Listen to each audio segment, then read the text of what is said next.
My name is Madeline Carter, and today I'm going to be talking about how mental health and mental illness have impacted my life. When I was born, my mother and father expected me to be the healthy child.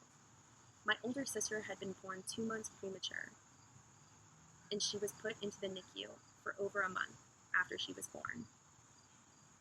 I was expected to be healthier than that. I was born less than a week early, and I had all of my teeth.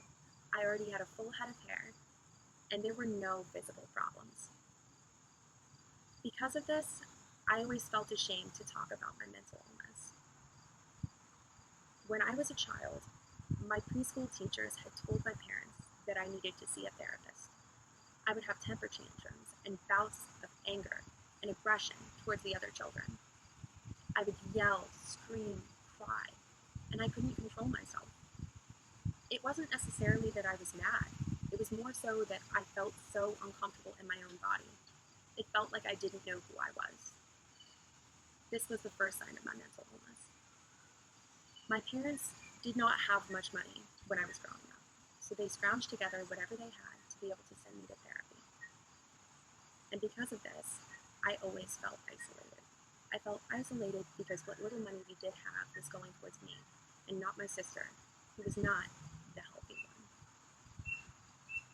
Growing up, I went to school with both my older and younger sisters, and I felt different. I felt different from everyone. I couldn't really relate to other people because of my severe levels of anxiety. I was highly emotional and sensitive.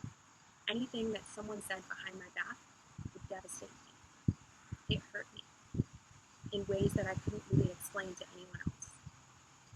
This led me to contemplate taking my own life when I was 12 years old. I had thought about this for a long time, and it was something that I genuinely considered. I felt that the financial burden that I was putting on my parents would suddenly be absolved. My sisters would be able to live a normal life.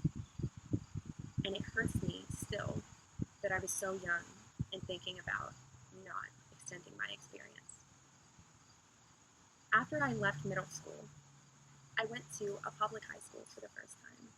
This changed a lot of perspective in my life. I had never felt so outside of everyone else. And this made me question just how depressed I had been before. I had never received a diagnosis other than anxiety or depression, and that's what everyone seemed to have. But I still felt different. At the end of my freshman year of high school, I wrote to a pen pal online that I was planning to take my own life. I wanted to walk into traffic. Though that was not my ideal way to go, I felt sure in that moment. Within an hour, 2 police officers arrived at my door. My messages had been monitored. They were threatening to take me away. And my father was the one who answered the door, so I had to explain this to him. In that moment, my anxiety saved my life. Had I not been so anxious to tell my father what had happened, I would have just told them I wasn't planning to do anything. I was hacked. Maybe they would have left, and I would have continued on. But the look that was on my father's face told me that something was wrong about this, and that this is not what I should be doing. With all of this being said, I do go to therapy now. I am on medication, but I don't believe that things get better.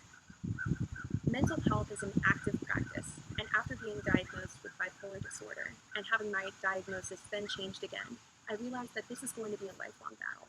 This isn't just who I was and who I am now. It also impacts who I'm going to be.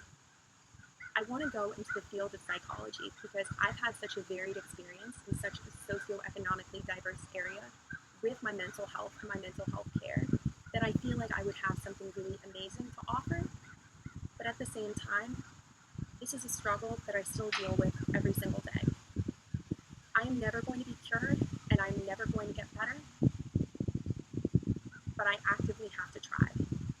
And that's why I'm telling all of you this, because I feel like if we all treat each other with a little bit more empathy and a little bit more understanding, we will be more willing to look at ourselves and mentally check in, and also connect with others and help them, even if we don't see that they're suffering. Thank you guys for listening.